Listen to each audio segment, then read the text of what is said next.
আমার বড় ভাই একটি ঝামেলা জড়িয়ে জেলখানায় আছেন। তিনি জানতে চেয়েছেন জেলখানায় জুমার নামাজের বিধান কি? জুমার নামাজের সুযোগ না থাকলে তিনি কি করবেন? উত্তর হলো যে আপনার যে ভাই জেলখানায় আছেন বন্দী অবস্থায়, তিনি সেখানে জুমার নামাজের বন্দোবস্ত থাকলে জুমার নামাজ পড়বেন। আর যদি জুমার নামাজের কোনো ব্যবস্থা না থাকে তাহলে তিনি যোহরের নামাজ পড়বেন এবং তাতে তিনি দায়মুক্ত হয়ে যাবেন ইনশাআল্লাহ তাআলা। আমাদের বাড়িতে এক ছেলে লজিং থাকে। তাকে দিয়ে যদি আমরা আমাদের সংসারের টুকটাক কাজ করাই, এতে তার কোনো হক লঙ্ঘন হবে কিনা?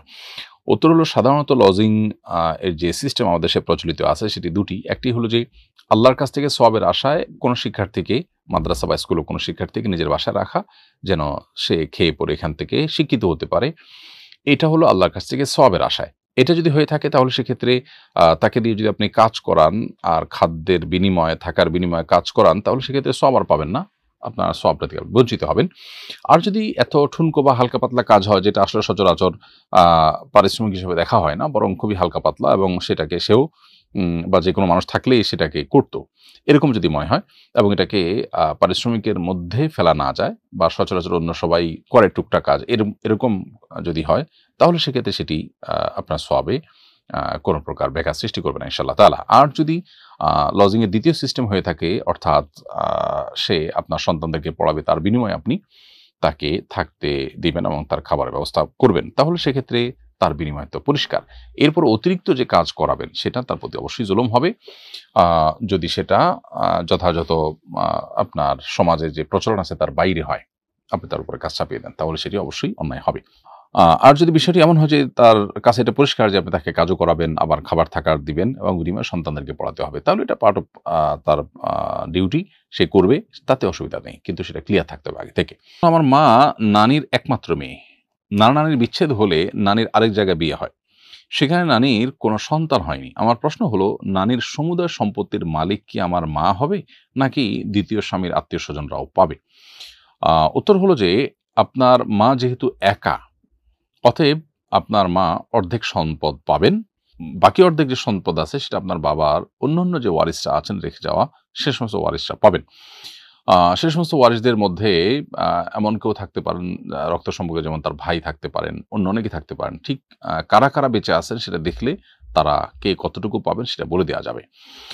আর যদি অন্য কোনো ওয়ারিস না থাকে তাহলে বাকি অর্ধেক আপনার মা পেয়ে যাবেন। কিন্তু আপনার নানির যে আরেকটি বিয়ে হয়েছে, সেখানে যদি কোনো সন্তান হয়নি, সেখানে সেই স্বামী যদি বেঁচে থাকেন তাহলে তার একটা হিস্সা সেখানে থাকার সুযোগ আছে।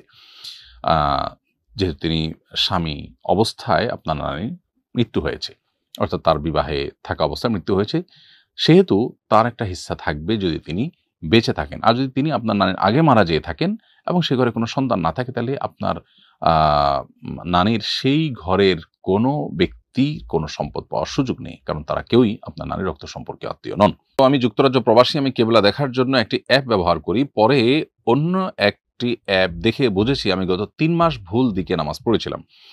এখন জানতে চাই, গত ৩ মাস ভুল অ্যাপের নির্দেশনা যেসব নামাজ পড়েছি সেগুলো কি পুনরায় আদায় করতে হবে?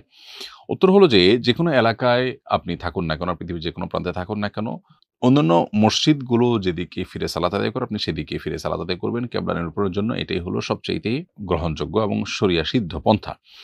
যদি মসজিদ না থাকে বা মসজিদ দেখে নিরূপণ করা না যায়, তাহলে সেক্ষেত্রে আপনি কম্পাস ইত্যাদি সাহায্য নিতে পারেন। সেক্ষেত্রে কম্পাস যদি আপনাকে সঠিকটা না দেখিয়ে ভুলটা দেখিয়েছে এমনটি হয়, আপনি চেষ্টা করেছেন ভালো কম্পাস এবং ভালো আ আপনার অ্যাপ ব্যবহার করার, এরপরও যদি ভুল হয়ে যায় এবং সে ভুল এর উপর ভিত্তি করে নামাজ পড়ে ফেলেন, সে নামাজ আপনাকে পুনরায় আর পড়তে হবে না। বিশেষ করে সেটা যদি অনেক পুরনো হয়ে যায় তাহলে পরবর্তীতে আর সে নামাজ পড়ার কোনো প্রয়োজন নেই, কারণ আপনি আপনার সাধ্য অনুযায়ী চেষ্টা করেছেন। জেনারেল ধারায় পড়ুয়া আমি কিছুদিন হলো কোরআন পড়তে শুরু করেছি। আজকের জুমার বয়ানে খতিব সাহেব বলেছেন আরবি বর্ণের উচ্চারণ কিংবা সামান্য জের জবর উল্টাপাল্টা হলেই অর্থ বদলে যায়। তাই সূরা কেরাত শুদ্ধ না হলে অর্থ পরিবর্তন হয়ে আল্লাহর কথা পরিবর্তন হয়ে যেতে পারে। এতে মারাত্মক গুনাহ হবে। অনেক চেষ্টার পরও আমি হা বর্ণটি উচ্চারণ করতে পারি না। এই বর্ণের কারণে আল্লাহর কথা বদলে গেলে আল্লাহ কি আমাকে মাফ করবেন?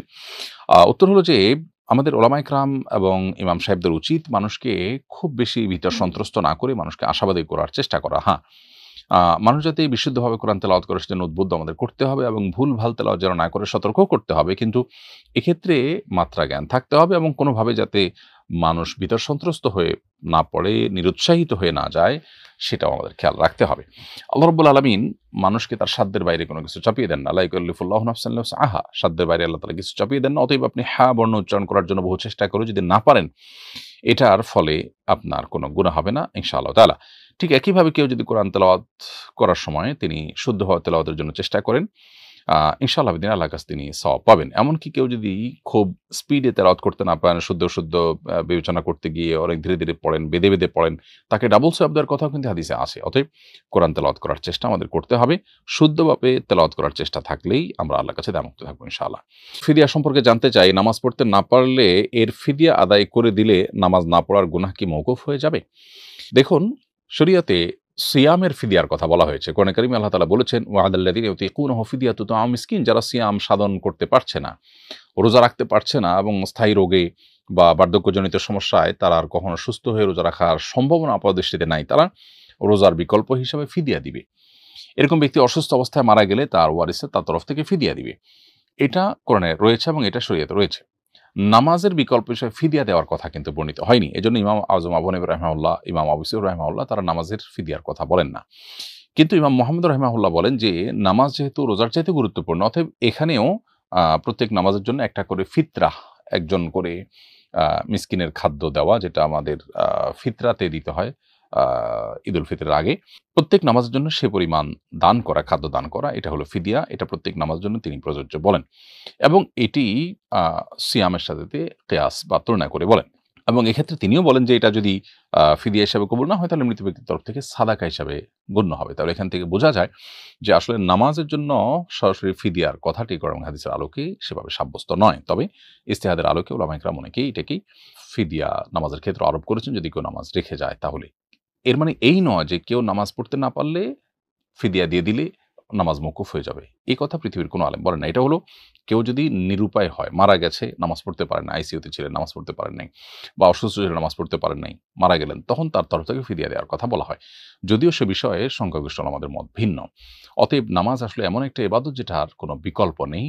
দাঁড়িয়ে না পারলে বসে, বসে না পারলে শুয়ে, এমনকি আপনি রুকু সিজদার নিয়ত করে করে একটু হালকা মাথা ঝুঁকিয়ে ঝুঁকিয়ে শুয়ে শুয়ে আপনি নামাজ পড়তে পারেন। তারপর আপনাকে নামাজ পড়তে হবে যতক্ষণ সেন্স আছে। আর যদি আপনি অসুস্থ হয়ে, সেন্সলেস হয়ে সে অবস্থায় মৃত্যুবরণ করেন, তাহলে সেক্ষেত্রে সেই সময় নামাজ আপনার আল্লাহ তাআলা। এতবার শপথ করে তোমাদেরকে বলছি, বান্দারা শুনো, তোমাদের মধ্যে যে ব্যক্তি নিজেকে পরিশুদ্ধ করতে পারলো, যার আত্মশুদ্ধি হয়ে গেল, এই ব্যক্তি শেষ হাসি হেসে ফেললো, জান্নাতি হয়ে গেল, সাকসেস হয়ে গেল। ওয়াকাদ খাবা মান দাসাহা, আর যার নিজের আত্মাকে পরিশুদ্ধ করতে পারলো না, যার তাজকিয়া হলো না, যার পরিশুদ্ধি হলো না, যে অপবিত্র থেকে গেল, যার ভিতরে অহংকার আছে, দুনিয়ার মোহ আছে, যার ভিতরে হিংসা আছে, বিদ্বেষ আছে, অন্যের প্রতি শত্রুতা আছে, অন্তরের রোগে ভরা, তার অন্তর কলুষযুক্ত, তার দেহ হয়তো অনেক সুন্দর, সে হয়তো নামাজে পড়ে, সে হয়তো বাহ্যিকভাবে দাঁড়িয়ে রাখে, কিন্তু তার আত্মা যদি অপবিত্র হয়, আত্মা যদি পরিচ্ছন্ন না হয়, তার মনটা যদি নোংরা হয়, তার মনের ভিতরে যদি হারাম থাকে, তার ভিতরে বাতিনি গুনাহ যদি থাকে, তাহলে সে ক্ষতিগ্রস্ত, সে জাহান্নামী। এই কথা বলার জন্য আল্লাহ 11 বার টানা বিরতিহীন শপথ করেছেন। ভাইরা আমার, তাহলে যেই ফরজটার ব্যাপারে আল্লাহ তাআলা কোরআনে এত গুরুত্ব আরোপ করেছেন, যেই কথা বলতে গিয়ে টানা 11